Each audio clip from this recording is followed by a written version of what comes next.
جواب ټي وی ډیرو قدرمنو کتونکو ستړي مشه سلیمان کامل د یو ډیر خوندور نظم سره ستاسو په خدمت کې حاضر شوی یم.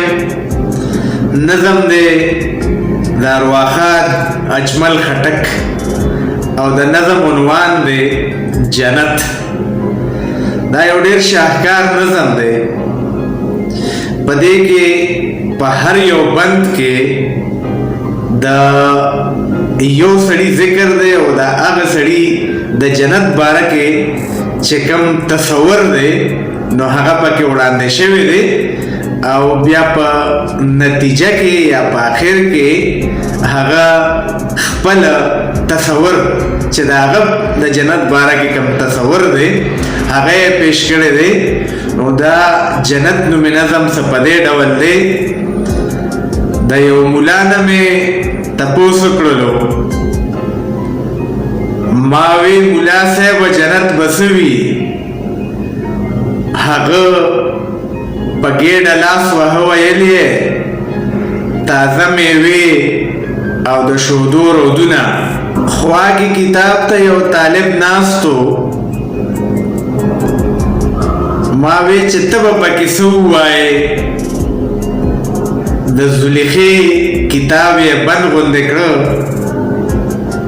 وی چې ښایسته هورې او شنه خالونه.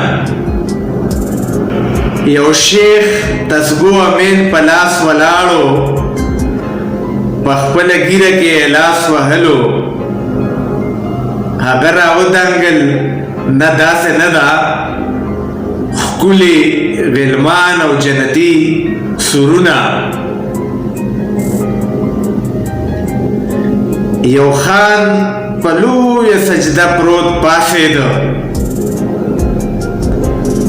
ما وی چې خان کاکا ستا څه رایه ده؟ خپله شمله یې سموه، ویل یې د سرو او سپینو عنبري کورونه. خواته یو مزدور مسکینجېده ولاړو. ما وی مزدور ته جنت پیژنې؟ د خپل تندي نه یې خوله وچه کړه، وی چې ماړه ګېډه او خواږه خوبونه.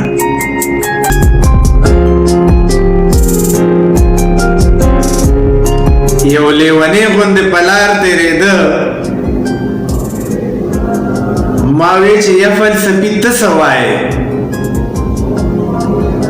خپل ببر سر یې ګرو، ویل یې بس د انسان د خوشحالو خوبونه. ما د خپل زړه ته سر ورښکته کړلو.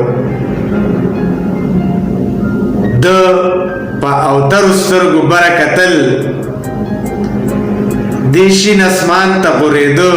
ویل یې ما اورېدل ته دا یو څو لفظونه. ویل یې د لامکان خاونده، په خپل مکان کې خپل اختیار جنت دی.